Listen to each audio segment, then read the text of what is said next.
Welcome to this edition of the Beef Roundtable. I'm Dr. Ron Lemonager, Beef Extension Specialist here at Purdue University, West Lafayette, Indiana. And I'll be working with my co-host, Burt Rutherford. Howdy, I'm Burt Rutherford, Senior Editor of Beef Magazine, and I'm based in Denver, Colorado. Each month on the Beef Roundtable, we discuss current topics with industry experts, talk about things that are really a concern to all beef producers. The Beef Roundtable is recorded live and edited to fit the time constraints of the program. The programs are available at the Beef Magazine website, iTunes, YouTube.com, as well as www.beefroundtable.com.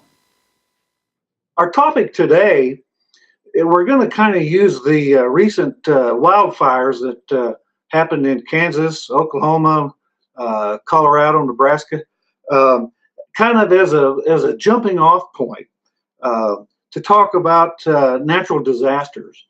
But we're not going to talk about those disasters in terms of rebuilding from the ranch or that sort of thing.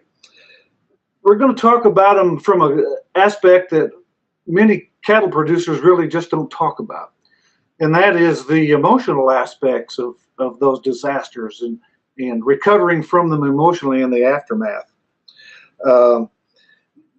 Because oftentimes that recovery can be very difficult and can take quite a long time. So we're going to delve into that a little bit today.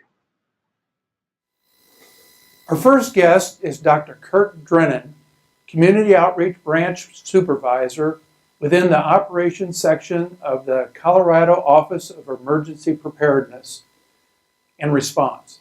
Dr. Drennan is a licensed psychologist and has been working in the area of behavioral health disaster planning and response since 2002.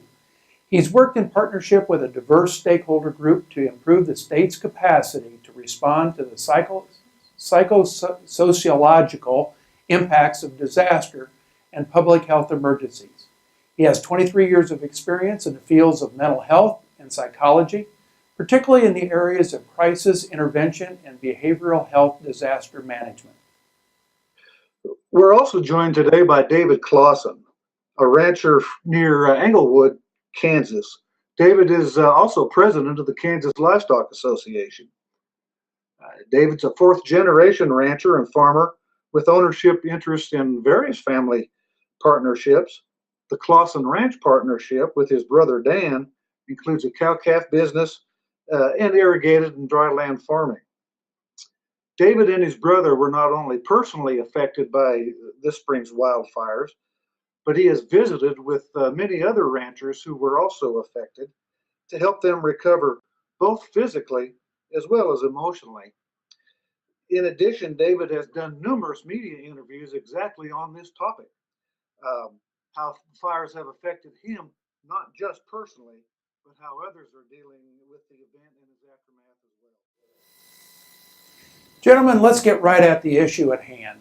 David, can you describe what you've learned in the aftermath of the fires regarding how the disaster has affected ranches and ranchers? Sure. First, thank you for this opportunity to address this topic. I expect to learn a lot from Dr. Drennan.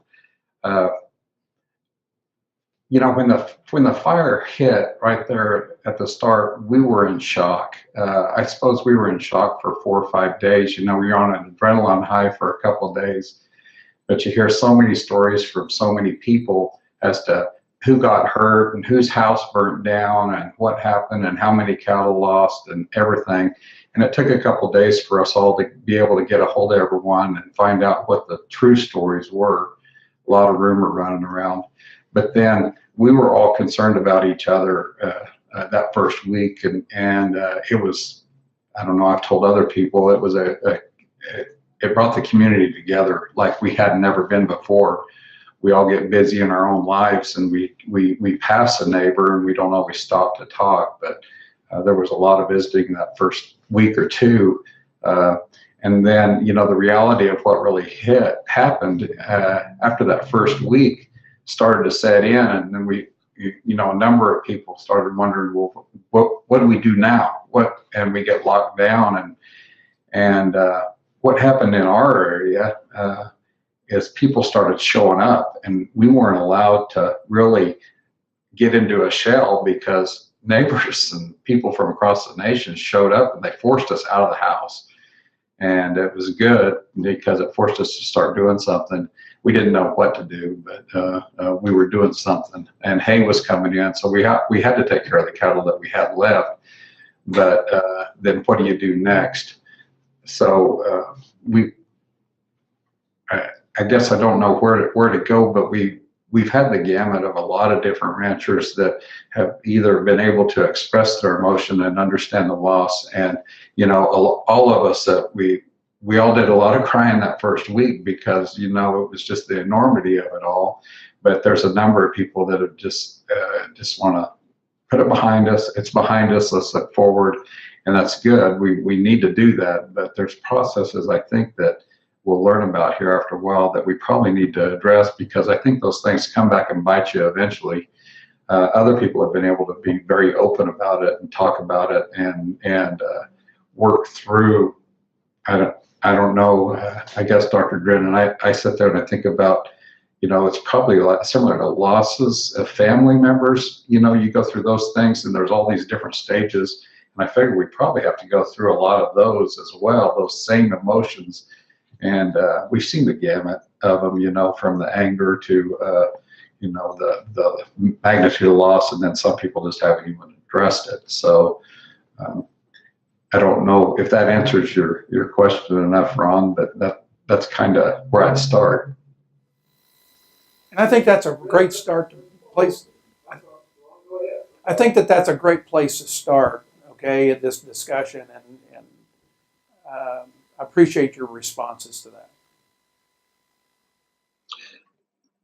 Dr. Drennan, let's follow up a little bit on that, some of the comments that David made. What tips do you have for folks who are recovering from an event such as a natural disaster? How do you cope with that? I think we all look for the easy silver bullet, and we want to say, how do I cope with that, and have an easy answer. So first, let me kind of start back with where David started with this. Thanks for including me and let me be part of this process.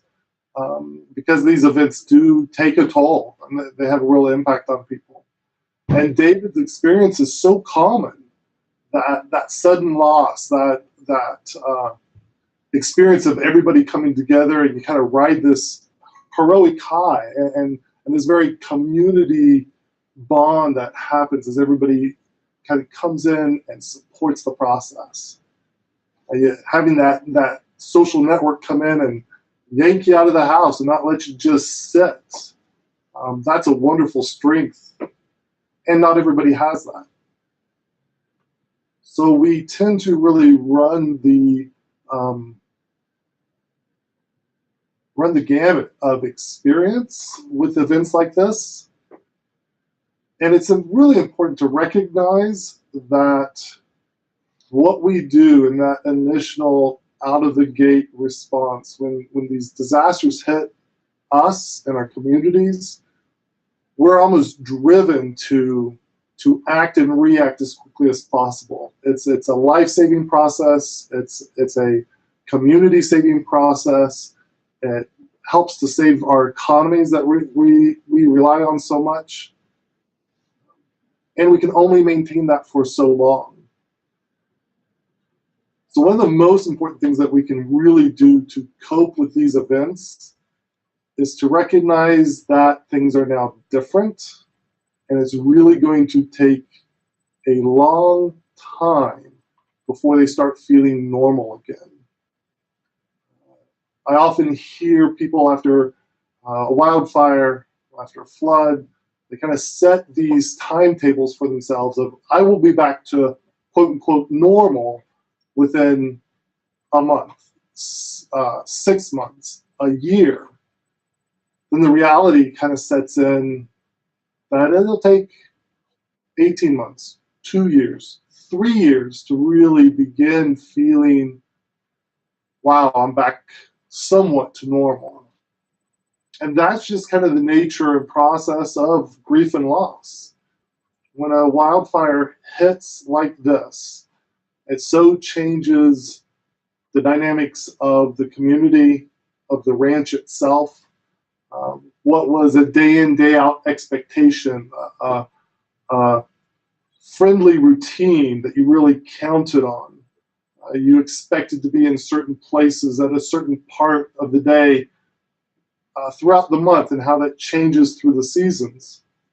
We are creatures of habit, and that routine really helps us maintain the momentum of life, so to speak. Does that make sense? Yeah. And disaster shatters that routine.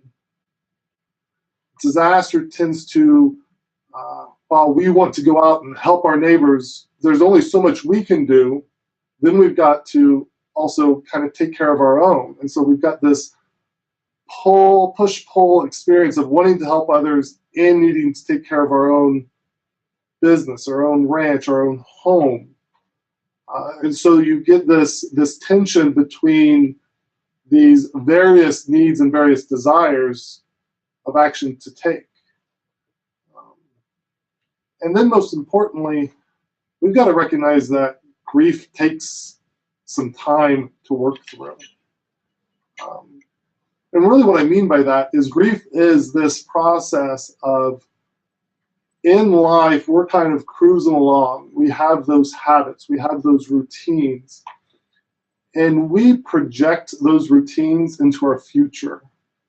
We know what's going to happen tomorrow. We know what's going to happen next week or next month, or even 10 years from now.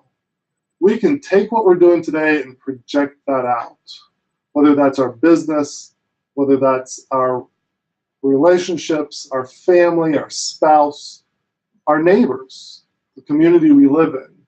We can kind of predict where we're going. Disasters shatter that.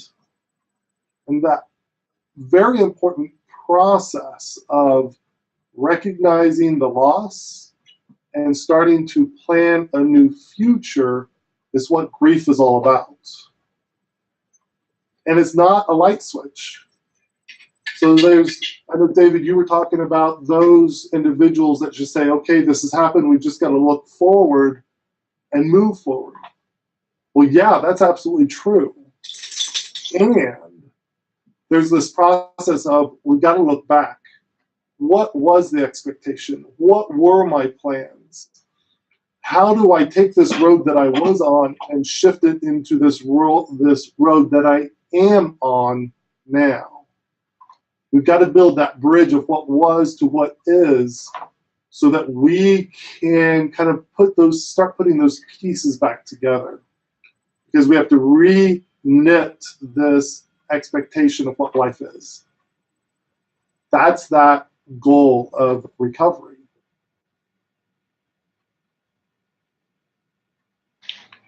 So, you talked about normal taking 2 to 3 years maybe for us to feel normal. A lot of us around are saying, well, we're into a new routine now, and it's been 90 days, and we're blessed with rain and fresh green grass growing. It's beautiful, and our new normal is getting perimeter fences up and trying to figure out how to restock with cattle that we lost.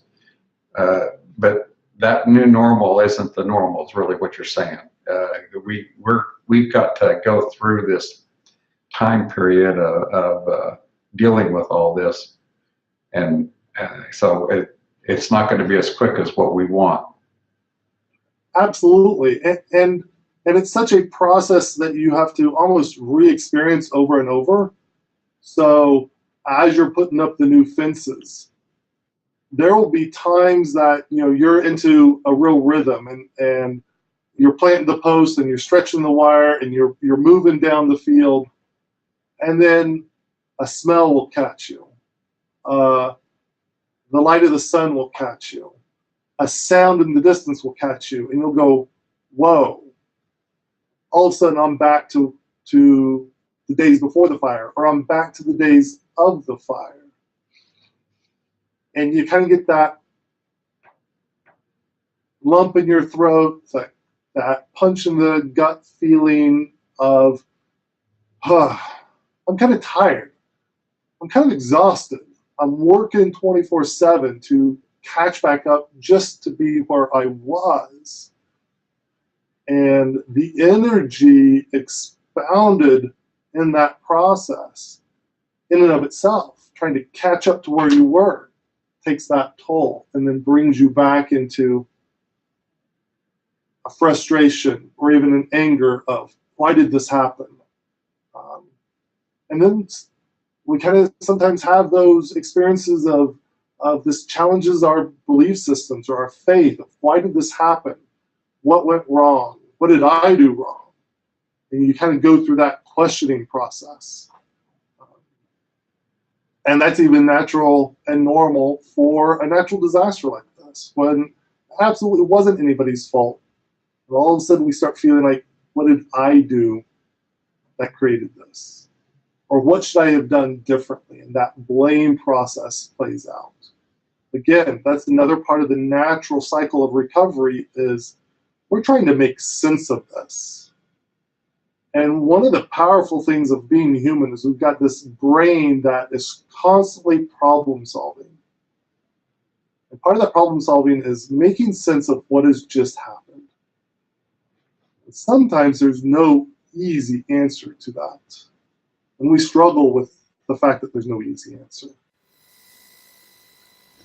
You know, you've talked a little bit about the loss of animals. We've talked a little bit about, maybe the case of loss of home, some cases loss of life when these disasters hit.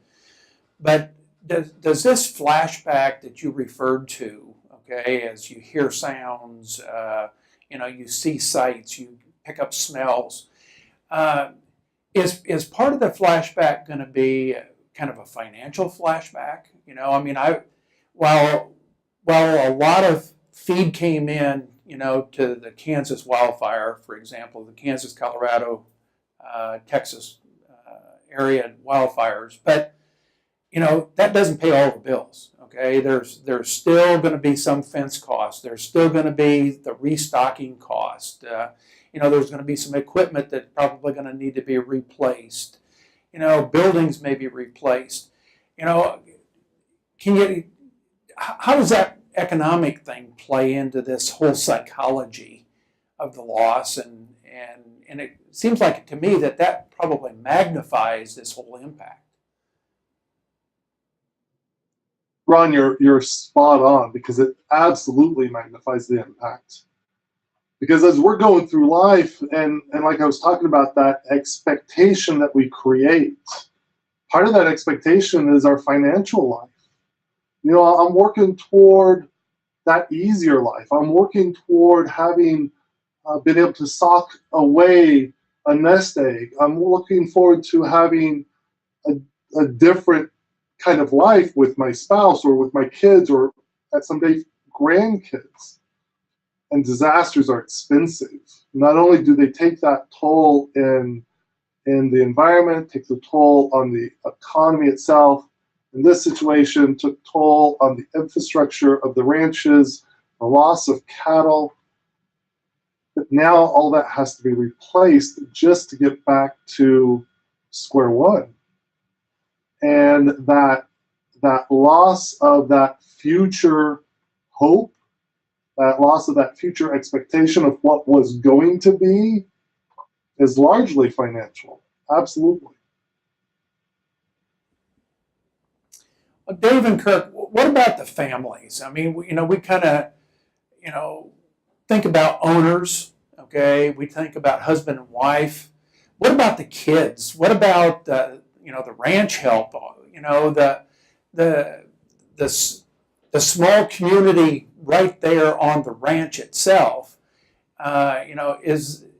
It's not just the rancher who is an emotional investment in the operation, but other family members as well. How can we help each other, or help those others that might not have been financially vested per se, okay? And it wasn't their livestock, it wasn't their home, but they're part of that.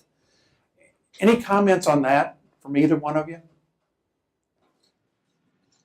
like I could just say a few things. I'd like to hear more from Dr. Drennan, but you know, in these small communities, everyone's part of the volunteer fire department. So you got all the employees that are invested in the whole infrastructure within the community. They're not only helping on the ranch, but they're helping the community as well. So they were right in the middle of the disaster. There's a number of those that I went to a debrief, I guess, of the Englewood Fire Department the Sunday after the fire that was on Monday. And the stories that they had, it was really good that they were able to express it.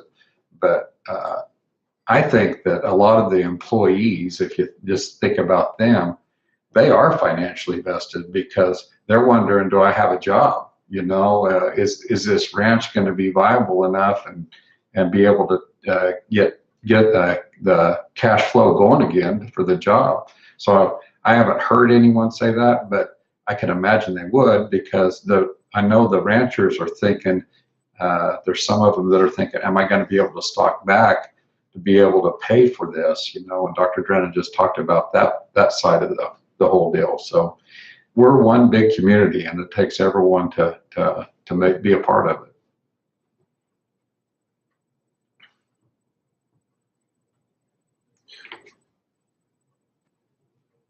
So David, go ahead, Bert. I was just going to say, Dr. Drennan, what are your thoughts? This is kind of that complication, and sometimes it's so hard to articulate. I think emotionally what we do often culturally is we don't give each other permission to be stressed out, to be sad about this loss, to be angry about the loss, to be frustrated, to even lose hope. Sometimes those emotions, we say, okay, that's a sign of weakness, or you really got to suck it up just in order to keep putting one foot in front of the other. And then we don't talk about it. We don't ask the questions of our spouses. We don't ask the questions of our kids. We don't ask the questions of our employees. We don't allow them to ask us questions about how are we doing? What's showing up? What are we feeling? Are we frustrated? Are we hurt? Are we sad? Are we angry? For fear that if we bring it up, then somehow we're responsible and we have to fix it. We're afraid of bringing it up for fear that, maybe if I bring it up, that person hasn't been thinking about it, and now I'm all of a sudden making them think about it. Or we don't bring it up because we don't feel like we know what we could say to further the conversation. And sometimes all we need is that permission. The permission to say, I don't know. The permission to say, yeah, I'm really kind of angry right now. The permission to say, I'm really sad. I had hopes that we were going to be doing A, B, and C this year, and we're not. And that's a really big loss. That permission to just kind of get a hug from our spouse or give a hug to our kids and get a hug from our kids and cry a little bit. Like you said, David, that first week was filled with tears. That's awesome. There can be, maybe even should be, tears next week, next month, next year, as kind of different phases of this recovery kind of rigor that process of loss and coming to terms with the new normal. But giving each other that permission, I think, is a critical aspect of recovery. Let me ask a follow-up question to your comment, and that is, agricultural people tend to be very proud. We tend to be independent, and we don't like to show weakness. Okay, and so it's kind of what you're really getting at is that we don't talk about it sometimes because we don't want to show that you know, we don't have the answer. We don't have the solution. We don't, you know, I don't want to break down and cry. Okay. And sometimes, I mean, if we make the analogy that this is like the grieving process, at some point, maybe you got to cry, you know, and it's hard for us to maybe sometimes do that with somebody else around. Does that make sense? Absolutely. And this is my challenge, especially to men, is to be the leaders that we want to be the fathers, the spouses we want to be, means that we've got to be a little bit more vulnerable and connect with those people that we lead and that we love. That kind of leadership actually makes us stronger men. And it helps us do our jobs better. Because 2 heads are always better than 1. 5 heads are always better than 2. So the more input, the more ideas, the more creativity that we can allow in the recovery process, and admit that I don't have all the answers. I need help. Give me your ideas. Give me your creativity. What are you thinking here? This is how I think maybe it should be done. Give me feedback. That's actually a strength, not a weakness. You know, that willow that bends in the wind, especially those Kansas and Oklahoma winds that can hit 70 miles an hour without a tornado, is a stronger organism than the oak that can get really brittle and break in those strong winds. So that flexibility, that ability to invite others' ideas and thoughts and inputs, experience and emotion into the process, makes each one of us individually stronger, and then makes us as a family or as a community more resilient and stronger in the face of this disaster and the next. Dave, you were going to say something here a minute ago. Yeah, I'd like I guess maybe a free counseling session here. So we as ranchers, we sit there and we've got these employees and we want them to be confident that, you know, they're going to have something here. They need to see confidence in us. And I see that across the board. We all want to let them know that we're going to move forward and this is going to be okay and they're going to be okay. And I understand your idea, showing the vulnerability, and maybe I don't know. How do I help other ranchers see that? I mean, give me an idea as to what do I say to them? How do I get them to say, this is okay? I mean, that's a hard one because of that pride that Ron was talking about. We all have it. So my gut response to that question often is what you're doing right now working? Say it differently.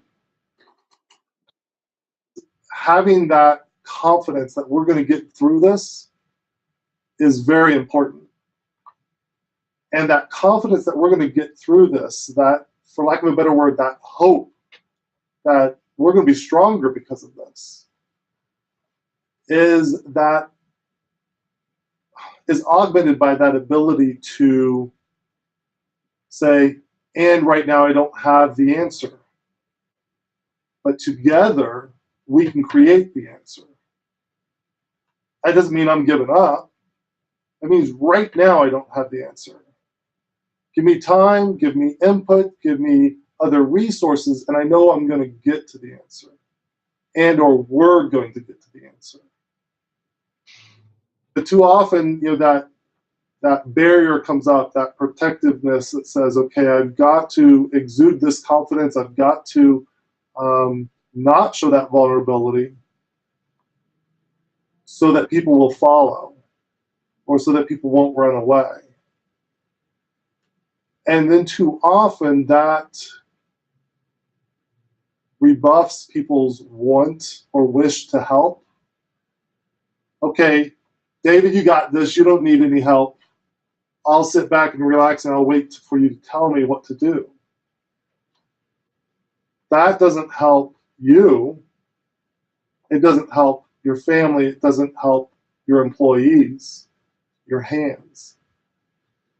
But if you give them the opportunity to share their experience, their perceptions, their ideas, then that actually helps them buy into your leadership, your ideas even more, because now they feel heard and included. Does that make sense? Yeah, and that's what we need to do every day, even when we don't have the disaster, you know, to get. Exactly. Yes. I get that. So I just know that we all have that pioneering spirit that, you know, we've got ancestors that went through tougher things than this, and they made it through. So we know we can make it through. We do have that confidence, and I have yet to talk to anyone that doesn't have that confidence. But maybe I'm just thinking about how do we get family members and these employees, and I think you answered that well. Thank you. You're welcome. Dr. Drennan and David both. You know, much of the conversation I think we've had up to this point has been talking about how do we help each other? How do we help ourselves as we go through this grieving process and the healing process that we have to go through when you experience something like this? At what point, or what should you look for in terms of seeking outside help? When do you know you need to do that? Where do you go if you come to that realization that talking about it to the dog and the horse just isn't getting me where I need to be? You want to jump in first, David, or you want me to just dive in? You're the guy I need to hear the answer too. So it's one of those questions of it depends. And some real key things to be thinking about. When we've gone through a disaster, when we've been hit with such huge challenges, it actually biologically impacts our ability to think. It makes it difficult to plan. It makes it difficult to problem solve. It makes it difficult to even focus on the task at hand sometimes. All that's really normal. Going through processes like this, you may notice lack of sleep. You know, sometimes it's just hard to go to sleep sometimes because your head's just spinning about all the things that have to happen tomorrow, or all the questions you've got, or all the answers that you're trying to find. Your head's just spinning like crazy. Or your appetite might disappear. Or vice versa, your appetite might just explode. You're just hungry all the time, or you're sleeping all the time. Again, those are pretty normal responses. One of the big signs of when you need to seek further support, whether it's a minister, a really good friend, or a mental health professional, is when life starts kind of shutting down. When you're having the difficulty day in and day out. Most of that stuff will be much more transient. You'll have it for a day or two, and then all of a sudden you'll get the energy back, and you'll almost be functioning on a high for a couple of days, and then kind of go back into a lull period. But if that difficulty of around processing information and thinking and making decisions persists for 3-4 weeks, when your appetite goes away for several weeks at a time, or that sleep sets in for several weeks at a time, or you start thinking, it'd be better if I wasn't here. I'd get insurance. My family would benefit if I wasn't here. Those suicidal kind of thoughts. or sometimes that the rage can really build up and you're just wanting to rip everybody's head off, so to speak. Those are some really important kind of red flags to say, I need to process this out. And I say process. Much of what we consider dysfunction comes from the fact that we haven't talked about it. In many ways, we have two brains. We have the human brain, the executive functioning brain, the logical and verbal brain. And then we have the emotional brain. And one of the things that talking about it does is help bridge those two brains. It helps that logic side, that verbal side, understand the emotion side, and vice versa. Kind of helps those two brains come back into alignment with each other. When we allow that stuff to just spin in our head, those two brains stay separate.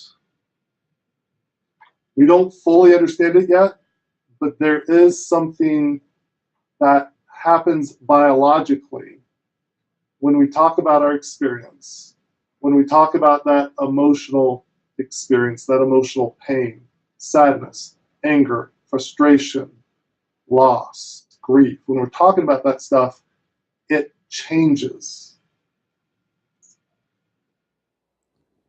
You know, and just to take that one step further, you know, that emotion piece, okay, or the emotional side of the brain can have a pretty significant effect on your health.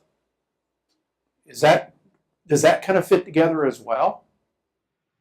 Absolutely, because what's happening kind of emotionally, especially in a disaster event like this, is the whole situation is being read by our bodies as one big threat. So we're constantly in this stress response, this fear response, this fight response to tackle the threat. So this fire has come through your communities and it's eliminated resource. It's become that financial threat because of all this loss. And therefore, then it becomes a threat to relationship, to the vacation you were going to take, to the friendships that you have, because you're not spending time with your friends, you're not going and hanging out, whether it's church or other kind of social gatherings. All that becomes this huge part of the loss. And our bodies are in this fight. I got to catch up. I got to take care of this. And so literally our bodies are being bathed in these stress hormones that have us ready to both fight or flee from the process. So it's kind of like putting nitro in your car. It works great for a brief period of time. But over time, you're going to break that engine block. Same way with stress. It's great to get us up and get us moving for a short burst and period of time. But we try and maintain that too long, it can have a real negative impact on our health. Let me follow up then. So, you know, in the days that are coming, okay, you know, we're 90 days roughly away from the fire. Okay, so we've gone through several stages of this emotion and discussion. How important is it for the community to come back together for, I don't know, let's say 4th of July, let's say Labor Day, you know, and come together as a community and kind of reflect maybe on what happened and where we're at today and keep the dialogue going? Because I think earlier you said, you know, this could be a year and a half, 2-year, 3-year process. And so is it important for communities to plan social events, okay, that can help, I don't know, relieve some of the stress that still is going to be taking place? 100% emphatically, that's a yes. For multiple reasons. What are the normal rhythms that the community would have been going through? would the community normally have come together for 4th of July, for Memorial Day that we just passed, for Labor Day at the end of the season? What are those normal gathering times and gathering places that people come together with? Maintaining that normal routine will be really important for people to have that kind of as a milestone, an anchor to their lives of, okay, yeah, we did this last year. This is a normal part of my life. We've been doing this for 3 decades, in fact. I rely on this. This is one of those social gatherings that rejuvenates me, that I get to be with people that are important to me. So that maintenance of that normal routine is absolutely critical. But then in times of recovery like this, those times are when that natural support system is able to come together and kind of let the defenses down and have this shared experience of, yeah, I'm exhausted, or yeah, I'm sad, or yeah, I'm pissed. I'm really angry that we have to do this. And fill in the blank, whatever else shows up in that process. But that social time together, that support system coming together and supporting each other is fantastic, because we naturally do better when we're taking care of others than when we're just focused on ourselves. And so if I hear from David that he's struggling and he hears from me that I'm struggling, that then becomes the shared experience that we can support each other in. It's not, oh yeah, Kurt's got it all together, and David goes away feeling, I don't have it all together. I got to do this all on my own. That can be real detrimental. So there's normal routines, there's normal social gatherings, and then if you can add to them to help bring people, like David started with getting them out of the shell, that's really important. Because as we move forward, there are going to be those trigger times. And often we just say it's that assessment of loss process. You see the big things, you take care of the fences, you take care of the cattle that were lost, and you start rebuilding the herd, you rebuild the sheds, you rebuild the barns. But then you start recognizing, wow, that tree is gone. That has an impact. If the home was lost, you have all those trinkets. Christmas is going to come and you don't have the ornaments that have been passed down generation to generation. Thanksgiving is going to happen, and the normal Thanksgiving routine that would have happened can't happen because the gravy boat is destroyed, or grandma's table that we all gathered around is no longer available. All those things become these triggers in that we're assessing again and hit with that loss of, oh, I don't have this thing that had meaning for me any longer. David, let's kind of follow up on that a little bit. As you have talked to other ranchers and as you have gotten around the state in your role as president of the Kansas Livestock Association, how are people doing? What's been your experience? Do you have any anecdotes that you can kind of pass along about how people are getting along now? On the shell outside, it all looks pretty good because we're just overwhelmed with the nationwide support of us. The people that have given financially, the hay, the fencing equipment. People just had a couple from Parsons, Kansas, that was going to go to Memphis, Tennessee over spring break. They decided to come pull posts and wire, and they were black at the end of each day. And those people, they just give you so much hope, that we can move forward. So all that has really helped in terms of being able to get through the next day. And everyone I talk to talk about that, coming from all over the nation and the support.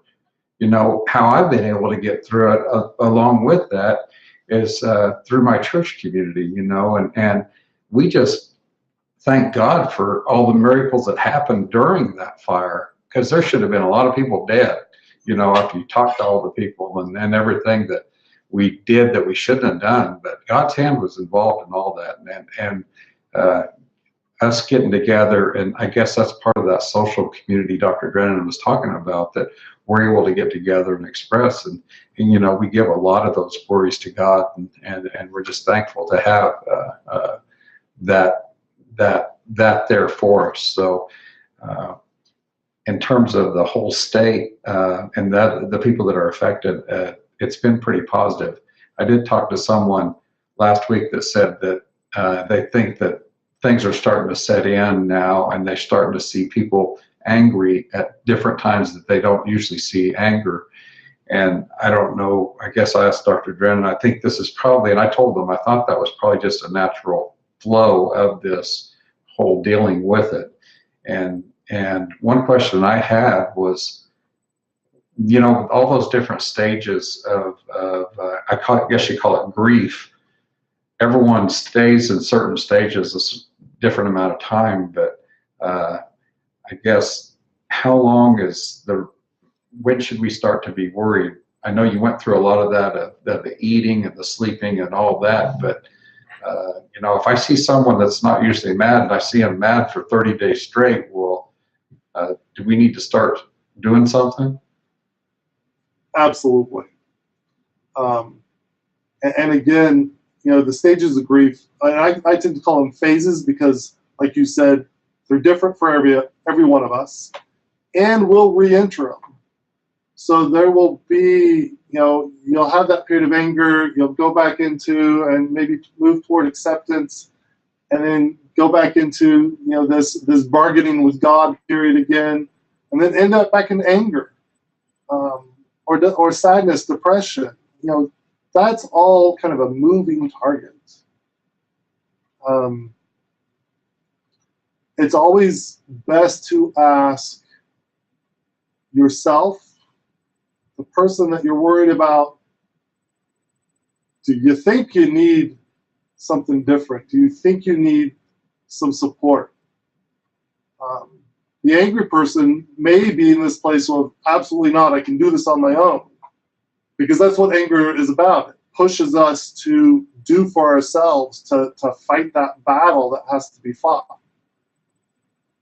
But when it starts getting in the way of functioning, when it gets in the way of putting that foot forward for the next day, when it gets in the way of relating to your kids or relating to your spouse, that's when you really got to take a look at it.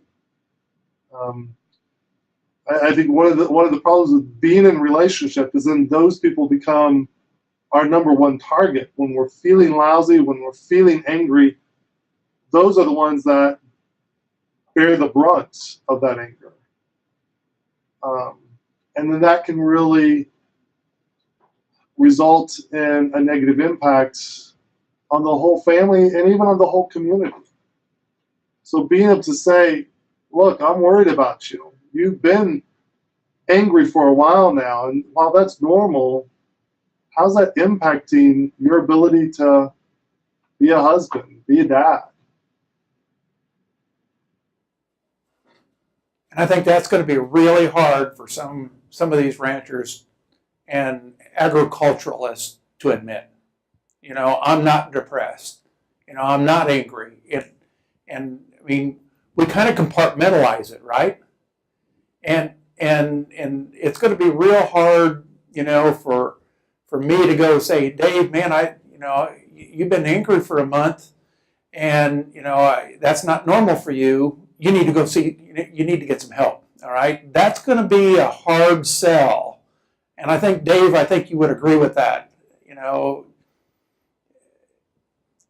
it goes back to being proud and not admitting that we have any weaknesses and some of those things, and that's a tough thing for somebody to admit that I need some help, I think.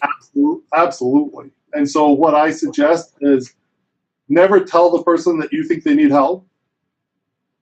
Ask them what help they need. Okay. Say, hey, we're all having a tough time here. What would be helpful for you? What would help lighten the load? What would help take this off your shoulders? How are things working for you right now? Are your kids afraid of you? Are your kids staying away? Have you had some good quiet time with your partner, with your spouse? Or is everybody kind of holding you off at arm's length? Ask questions. That's probably the best thing to do, is just ask questions.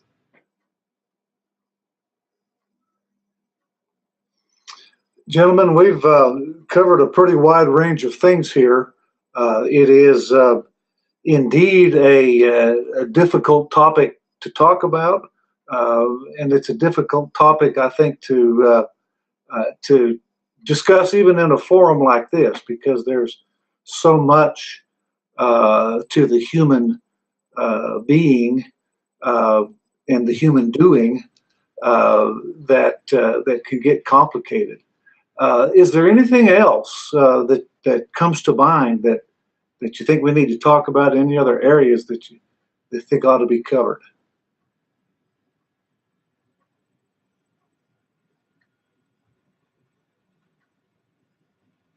I could go on for hours and hours and hours. You give me an open-ended question like that, and we could be through the weekend.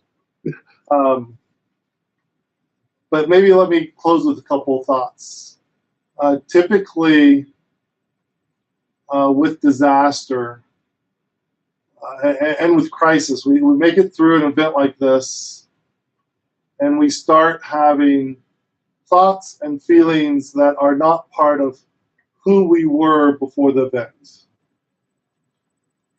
And we start asking ourselves, am I going crazy? And the first answer is, no, you're not. What you're experiencing is really common after an event like this. And it's important to recognize and remember that while you were in a good routine before the event has shattered that routine. And we never do anything completely as an individual.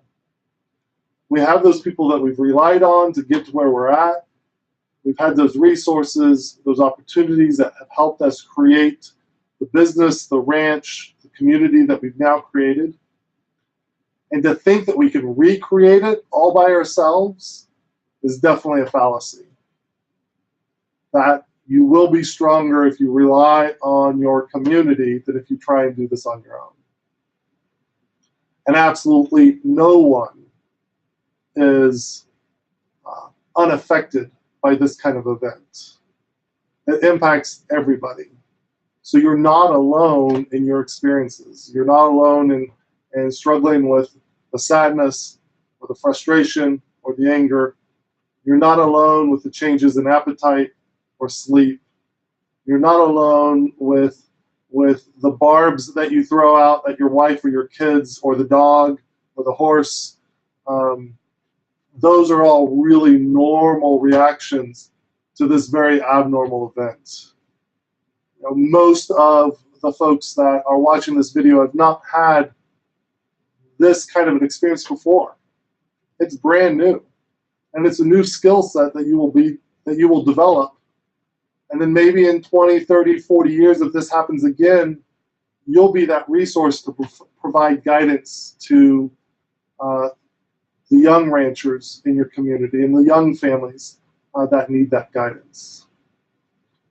So we have to pass this on. This is one of those knowledge bases and experience bases that have to be passed on. So with that, I encourage maybe your communities to reach out to the people of, I'm blanking on the town name that got hit by the tornado in 2007, Greensboro? You're going to have some very experienced people in that community that could probably provide a lot of guidance to your ranching community about their recovery. It's a close by resource. might be a good place to reach out and ask for that consultation, that expertise. Dave, any last thoughts? No, once again, thank you for allowing me to be part of this. And Dr. Drennan, I really appreciate your expertise and the way you've communicated things. I've learned a bunch, and I hope people will listen to you, and we need to put some of those things into action. So Ron and Bert, both, thank you for allowing me to be part of this. Well, thank you, gentlemen, for joining us for this, I think, an important topic. This may be the most important edition of the Beef Roundtable that we've done, okay, to really, really help people. So thank you very much for that. So that wraps up this edition of the Beef Roundtable. Please join us next month for another look at the issues and trends that affect you.